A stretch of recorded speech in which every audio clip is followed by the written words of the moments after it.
Vamos seguir agora falando sobre esse apagão, Joel, que atingiu uma boa parte do país nessa madrugada, comprometeu o abastecimento de água em algumas regiões de São Paulo, por exemplo. O Ministério de Minas e Energia está atrás de explicações. A causa principal a gente já sabe, né? Ao longo da manhã surgiu a informação de que teve um incêndio em uma subestação de energia no estado do Paraná. E o sistema elétrico do Brasil funciona dessa maneira, né? Para evitar que haja um dano muito grande, quando há uma sobrecarga ou uma pane, ele desliga. Ele desliga, fica um tempo desligado até estabilizar e depois retorna. Mas, de qualquer maneira, tanto o ONS quanto o Ministério de Minas e Energia estão conversando para tentar debater se o que aconteceu está dentro do programado ou se tem algum outro risco maior aí pela frente. O Luiz Felipe Nunes está acompanhando esse assunto desde o comecinho do dia, viu, Joel? Mas foi falha por falta de energia? O que acontece, Joel? Primeiro, boa tarde para tarde. você, boa tarde para Ana, boa tarde para todos os nossos ouvintes. O governo federal coloca esta falha como um erro na infraestrutura. O que eu mais tenho escutado de especialistas neste tema desde o começo da manhã, porque esse apagão aconteceu na madrugada, perto da 00:30, é que uma falha deste tamanho envolve sempre muitos fatores. O governo federal colocou como o fator principal este incêndio que aconteceu nessa subestação do Paraná, uma das maiores subestações do país, mas é muito provável que outros erros tenham acontecido na infraestrutura para que um apagão deste tamanho tenha ocorrido aqui no nosso país. A gente fala de tamanho porque foi no país todo, né? Exato. O ONS, Operador Nacional do Sistema, já afirmou que todos os estados do Brasil passaram por este problema. Alguns estados tiveram problemas maiores, como, por exemplo, o próprio Paraná, onde essa falha aconteceu primeiro.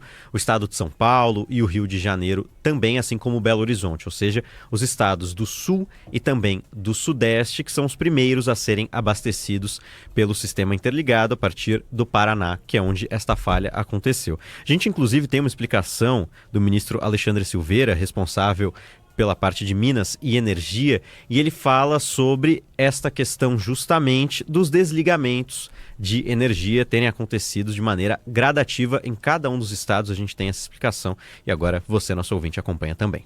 Automaticamente, o sistema, para que ele não caia todo, ele vai interrompendo programadamente, de forma automática, parte de cada estado até que chegue a necessidade máxima necessária a diminuir o impacto dos 10 gigawatts e possa restabelecer de forma programada. Foi isso que aconteceu dentro da normalidade do restabelecimento, mas com muita dedicação dos nossos profissionais do Operador Nacional do Sistema. Portanto, respondendo novamente a sua pergunta, Joel, o que o governo federal e o ONS fazem é, quando tem uma falha, fazer esses desligamentos, porque o governo federal afirma que, como este problema aconteceu de madrugada, caso ele se estendesse sem qualquer interferência até o começo da manhã, quando as pessoas começam a ligar novamente a energia, a utilizar mais energia, os problemas teriam sido maiores. Essa é a justificativa por parte dos órgãos que tratam desta situação. Neste momento, existe uma reunião entre governo e Operador Nacional do Sistema, um almoço que acontece em Brasília, para dar início ao chamado relatório de perturbações, ou seja, um relatório que tem até 90 dias para ser completo, afirmando e detalhando tudo o que aconteceu hoje para que uma falha deste tamanho no Brasil inteiro ocorresse. É isso que está acontecendo agora em Brasília. Não deve ser, de acordo com as nossas informações, a última reunião de hoje, porque é um problema que é considerado como grave, um apagão que o governo federal afirma que resolveu de maneira rápida. Foram 2h30 para que o restabelecimento da energia acontecesse em todo o Brasil, primeiro no norte, nordeste, centro-oeste, depois no sudeste e também no sul, 2h30. O governo considera que foi uma resposta rápida, mas mesmo assim, agora existe essa necessidade de compreender como evitar este problema no futuro. Até porque, quando há uma falha no sistema interligado, existem outras opções para que um apagão não aconteça.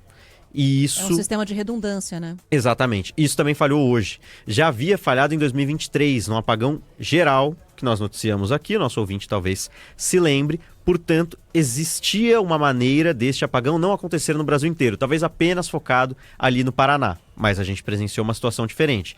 Em São Paulo, foram 10 minutos sem luz, de acordo com a Enel, na região metropolitana de São Paulo. Ainda um problema que acometeu 950 mil pessoas na região metropolitana, mas que também afeta outros serviços. A Sabesp afirmou que até agora existem áreas, tanto na capital paulista, na zona norte da cidade de São Paulo, quanto em outros bairros, no Cangaíba, Jardim Popular, Moca, Brás, Cursino, Vila Alpina, Jabaquara, Vila Romana, na cidade de São Paulo, estão com problema de abastecimento de água e também em cidades próximas à capital paulista, como Francisco Morato, Franco da Rocha, Cajamar, Caieiras e Guarulhos, um problema que só deve ser resolvido na manhã desta quarta-feira, ou seja, amanhã.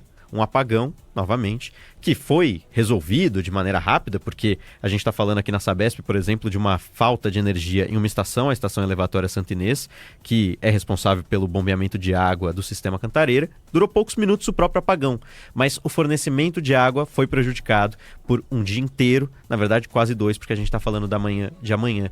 Então, a gente vai seguir acompanhando essas informações. O governo federal deve prestar novos esclarecimentos mais tarde, ao final desse almoço, e nos próximos 90 dias, aí sim a gente vai ter esse relatório de perturbações de maneira completa. O incêndio foi no Paraná? Foi no Paraná. Então, se teve um incêndio, esse problema, está claro que a origem do problema é o incêndio. Agora, o problema é o impacto disso. Né? É esse sistema de redundância que não pode ter funcionou. um problema e, de repente, esse problema pontual impactar 10 estados. Então, a gente... Teria que haver um limite e entrar nessa redundância que você está falando. Isso, que são os sistemas sobressalentes que segurariam esse do Sul que teve que ser desligado. Então, desliga só o Sul. Sim. Mas aí ele saiu derrubando todo o sistema. E o governo fala num problema que não foi maior, porque foi durante a madrugada. Fosse durante o dia, a gente estaria falando de um caos generalizado, né? E a gente já teve outros episódios assim. O governo sempre é questionado pela questão do risco de falta de energia. A gente hoje está vivendo um problema que o Ministério de Minas e Energia está trabalhando para ver como é que faz, de sobrecarga de energia. O nosso sistema não está dando conta da quantidade de energia que está sendo produzida fora das usinas hidrelétricas. Então a gente está falando de energia a partir de luz solar, geração eólica, né, do vento, e que isso está sobrecarregando os sistemas de transmissão. Olha que loucura, a gente está falando de sobrecarga e um problema do sistema ser afetado por isso também. Esse é o principal desafio daqui para frente para a energia solar, que já começou a enfrentar entraves. Há muitas regiões do Brasil hoje com usinas ou mini-usinas em que você consegue produzir energia, só que não consegue levá-la. Olha só que absurdo. Até nisso a gente sofre com logística. Com infraestrutura, né? Até nisso, até em energia. Onde é que já se viu? Nós lutamos por décadas até hoje, pelo atraso mesmo em relação à produção de energia, em produzir uma energia que não é considerada uma energia legal, que é a energia que vem exclusivamente de hidrelétricas. A hidrelétrica ela tem um impacto gigante, não adianta dizer que não. É óbvio que há lugares em que a produção de energia é pior ainda do que a hidrelétrica. Mas a gente pode caminhar muito para a energia fotovoltaica. E agora a gente enfrenta esse tipo de entrave, de não poder transportar energia. Você produz e não consegue levar de um lugar para o outro. Talvez o nosso ouvinte se lembre que a gente trouxe aqui a Intersolar, que é uma das maiores feiras do mundo de energia solar, energia fotovoltaica. Estive por lá e o que eu mais vi, a gente trouxe alguns relatos de representantes do setor, são os painéis para tentar fazer com que a energia solar não seja desperdiçada. É o próximo passo. É isso que falta para o Brasil, por exemplo, competir com a China, que é a maior produtora desse tipo de energia no mundo, e existe essa preocupação por parte do setor de como fazer com que toda essa energia não sobrecarregue o sistema, até porque isso já está perto de acontecer. E ao mesmo tempo não seja perdido. E ao mesmo tempo não seja perdido, porque é isso que acontece hoje. Então os carregadores e os próprios armazenamentos é o que mais se vende a um preço muito bom para quem produz isso. Então é uma oportunidade de mercado excepcional para quem está fazendo isso. E eu percebi que são muitas pessoas, muitos empresários internacionais que vêm para o Brasil estudar esse setor. Então é um debate que a gente vai ter não só por este apagão, mas que já existe no Brasil e agora fica mais latente por conta dessa falta de energia em todo o país que a gente presenciou nessa madrugada. E olha que coisa louca, a gente produz muita energia, desperdiça energia e por esse motivo a gente aciona as termoelétricas para dar conta do recado. E aí isso polui mais e gera mais custo para o contribuinte, para quem está pagando a conta de luz. É um país muito maluco, né? É um país muito maluco. Você tem o canhão e não pode usar. Tá ali, ó. Não tem como chegar e acionar ali, acender o canhão para usar. Incrível. Mas uma coisa a gente já sabe, esse ano não vai ter horário de verão. O ministro Alexandre Silveira falou sobre isso hoje também, porque ele foi questionado sobre isso de falta de energia, sobra de energia, desliga a subestação, horário de verão não. O Comitê de Monitoramento do Setor Elétrico, ele reúne-se mensalmente para discutir a segurança energética nacional e a modicidade tarifária. E chegamos à conclusão que, graças ao planejamento e ao índice pluvial dos últimos anos, nós estamos em condição de segurança energética completa e absoluta para esse ano. Nosso sistema é muito robusto, há um planejamento muito bem feito e nós estamos completamente seguros que nós não precisamos do horário de verão esse ano. O que não pode é faltar energia para o povo brasileiro.